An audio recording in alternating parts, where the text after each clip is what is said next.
Good morning, good afternoon, good evening. It is a wonderful day in the corporate neighborhood. Or is it? Welcome to the Elevate Your Corporate Value podcast with Dr. E, where we will have conversations on the topics under the four pillars I feel are critical to employee success in corporate: leadership, engagement, analytics, and performance, aka LEAP. Mastering these will allow you to have wonderful days and to leap in your career. I am Elizabeth Dr. E. Carter, PhD, your corporate elevation and transition strategist and host. I understand the challenges you face as a corporate professional trying to thrive in the workplace.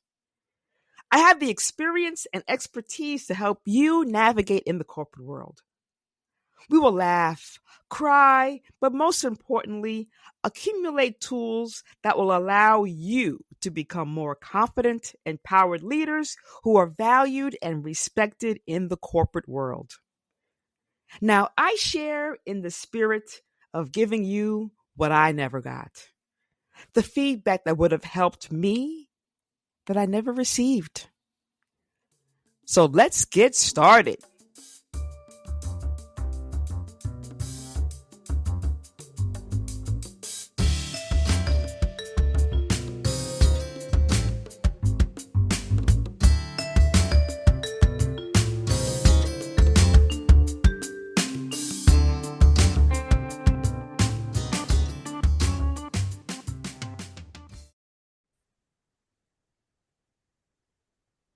Hello, Elizabeth, Dr. E. Carter, PhD. Welcome to Elevate Your Value. I'm so excited. I will be talking with one of my co-authors in my volume 2 of Letters to My Corporate Sisters, stories of endurance, elevation, and encouragement. Welcome, Naomi Carrington-Hockman, DTM. How are you tonight, Naomi? Good evening, good night. Hello, Dr. E. I'm doing great. Great. Well, thank you so much for joining me to have a great conversation about you, about your chapter in the book, and in general, how you're elevating the value of others. First of all, just tell the audience a little bit about yourself.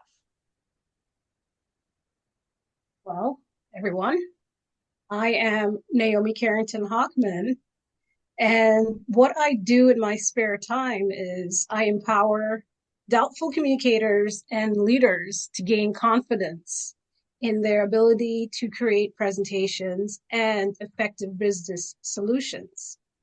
But what that really means is after 20 years in the military, in the United States Army as an officer, and 11 years as a Toastmaster, attaining 2 Distinguished Toastmaster Awards, which is the highest award you can achieve in the organization.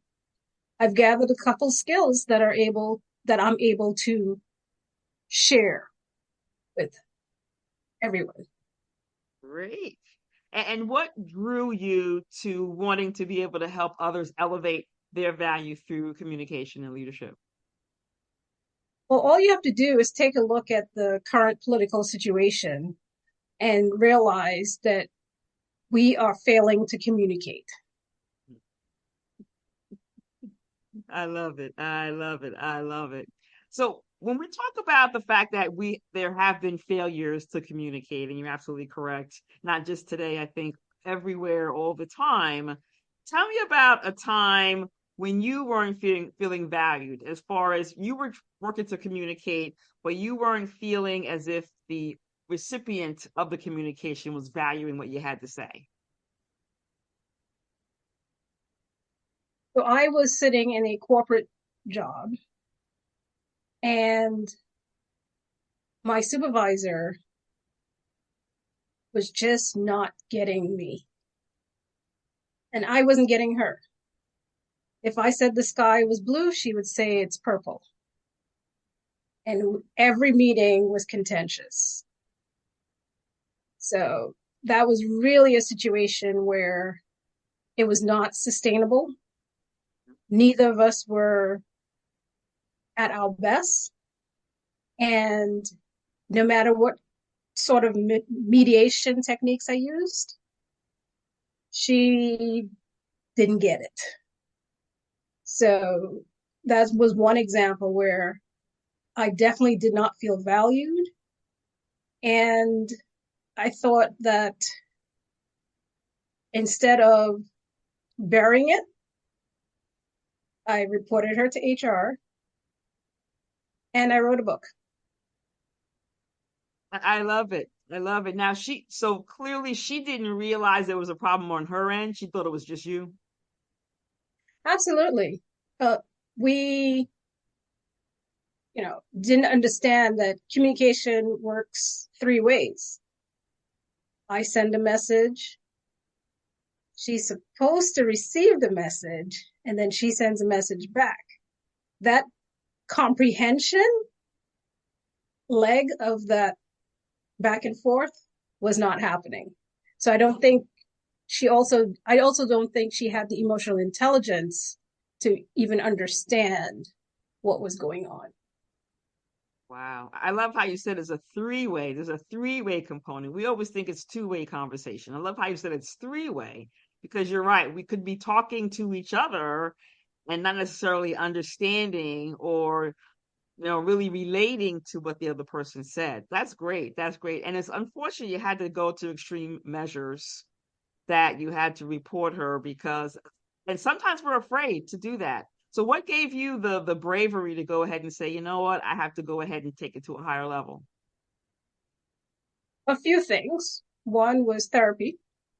I was speaking with a therapist, and everything we were talking about came back to that person. So he stopped everything and said, until we could address what's going on with that person, we're not going to make any progress. So it was stunting my productivity. It was stunting my growth. It was stunting all aspects of my development and existence. And so having to stop, do the assessment, take assessment, and realize I needed to address this person and the situation was what I had to do. Great. Thank you for sharing that and being transparent. It does sometimes take a third party looking in to let us realize that, and we always think, well, maybe it's me, maybe it's something I need to be doing differently. But he said, no, it's not. It's the other person. So I applaud you for seeking out that third party consultation to help validate that. That's great. That's great. And to my elevate your value audience, same thing. A lot of times you need to look externally for the answer. You can't tackle it all on your own because you always might think, well, maybe it's just me. What can I be doing differently? But it's not you. So I applaud you for doing that, Naomi. So now talk about a good time when there was something that went great, where the communication went out, it was received correctly, and came back to you correctly. Absolutely. I've had the privilege of serving in Toastmasters International's leadership positions in the organization.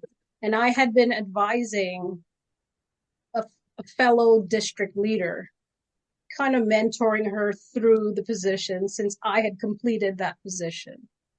So we had a situation where we needed to charter a club. And, she was struggling with that task. And so I gave her some advice. I gave her some, we sat down and had a conversation. I gave her some advice, some pointers, some tips. And I'm happy and very pleased that because she heard what I had to offer, listened, uh,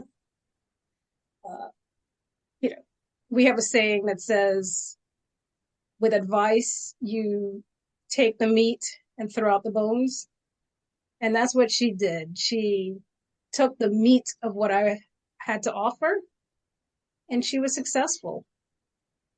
And She's a select distinguished advisor, director. Excellent, excellent. I love that. The meat and the bones. So it helps someone distinguish what really might that look like. What would be considered meat? Just pick any example, and what would be meat and what would be the bones. Right. So your girlfriends, your friends, even your spouse may give you advice. Sometimes all the advice isn't exactly relevant or pertinent or even practical. And I'll give you an example. I had an ex-boyfriend and he thought he was doing the best that he can because I struggled with running. And so he would say, well, you need to stretch first and then uh, take these protein drinks and then do an ice bath and then do a hot shower. So he had all this advice. I did not do ice baths. Okay. That was not practical for my lifestyle. And I didn't like the protein shakes. So I took from his advice, I took the pieces that were relevant, practical, and things that I can actually implement. And I threw away the rest of stuff like a damn ice bath. Thank you, thank you. I love that because we all tend to take advice, or I should say, receive advice, and we think that we have to do everything they said, or we'll feel bad. Oh, well, he said to do the ice bath. I really don't want to do the ice bath, but I will because he said to. No, you don't have to do everything. What people offer are suggestions. The way they say it may sound like a demand, but it really is suggestions, which means you have a choice to do or not to do. So I love that. Thank you. So let's talk about your Naomi Speaks. We'll call it your side hustle because you do have a job still working in IT for the military. When people come to you, like example, you mentioned this district director who came to you for help. What really is that most frequent problem they come to you for? Like when somebody has a problem, they say, "Oh, go see Naomi." What is that particular problem?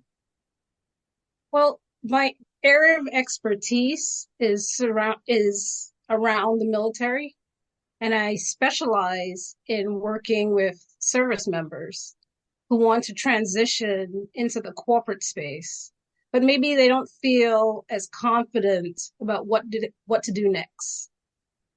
So I help them with their confidence, and I have a whole camo uh, with their speaking skills, as well as a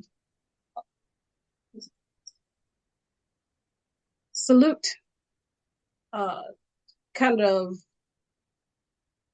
technique where I can help them achieve and or succeed the level of success that they had when they were in the military. Because we have a lot of service members that transition into the corporate space Right. and they're not able to present themselves as confidently as they did back in uniform. Interesting. So, and what do you think? Where do they lose the confidence? Because you're right, these folks are serving our country. They're out fighting wars for us. They are willing to lose their life for us. What makes it so different when they come back out to civilian world? So in uniform, that camouflage that we wore was almost like armor. We wear it like a badge of honor. As in the Army, we have all these badges and awards, and you can tell how many combat tours, and you have patches that told a whole story. You could just look at somebody, and between their rank and what they were wearing, memorabilia or emblem, badges and stuff, you can tell where they've been, what they've done, what they've accomplished. like a whole story. When we transition to the corporate world, we take off that armor. That armor is gone. In your cute pantsuit, we can't tell what you've done in the past. We don't know anything. So that armor is removed when we take off the uniform. And so we're literally starting from scratch in terms of building up our confidence to be able to continue to achieve the level of success we were used to. Oh, that's awesome. And if I think about when you talked about that armor, if you will, we all have that. We all have certain things that create who we are, what we've been through in the past. And you're right, we don't know what that is. We all have, naked, if you will, when we're moving from one area of life into the next. So how did you help really bridge that gap to allow those individuals to feel as if they still had that sense of confidence and that sense of, I'll say, honor, if you will, as they begin their corporate journey? Correct. So, in a lot of times we're giving presentations, and what I do with those transitioning folks is I remind them that they are the subject matter experts of whatever they're presenting. They need to think of themselves as the smartest person in the room, and you have all the information in your head, and you just need to get it out to these folks that don't know the information. Also, Thank I also focus on the physical aspects of confidence in terms of their breathing, if they need to do a warrior pose before they go on stage. Some guys do push-ups just so they can get their blood flowing and channel the anxiety of having to go on a stage or having to give a presentation. If you have your body, the blood pumping and all your organs doing what they're supposed to be doing, they're not focused on the nerves and the butterflies. Thank you. Those are great activities for anybody. Again, we all have that suffer from that same sense of anxiety. And you're right, we are smart, the smartest person in the room. We know what we bring to the table. So it absolutely is. How do we convey that, even though we know inside we're probably shaking and we're nervous, and we hope that our words come out effectively so that there is the essence of this three-way communication. So that is great. I love that. And the fact that, and always thank you for your service, and thank you for serving those who have served, because I know it's difficult for them to come back and start something brand new. And I know we love veterans, especially their work ethic is a little bit different. They do bring a lot of skill sets to the table. It's just really a matter of how do we make sure that the leadership and managers understand that and allow them to thrive in an area that might be very different for them. So again, thank you for what you do for them. So what else are some other quick and easy ways someone, whether they're transitioning from the military or even starting a brand new job, what can they do to elevate their value? So, one of the things I talk about in my chapter is making sure that when you're in a corporate setting and you're at the table and your boss asks you a question, make sure that you're giving a clear, concise, and to the point response. We have a lot of people that just talk, talk, talk, talk, talk, talk, talk. They talk for 5 minutes and never answer the question.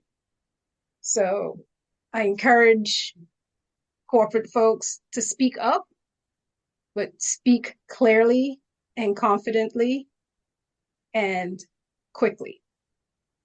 I usually put 3 C's, and the third C is succinctly.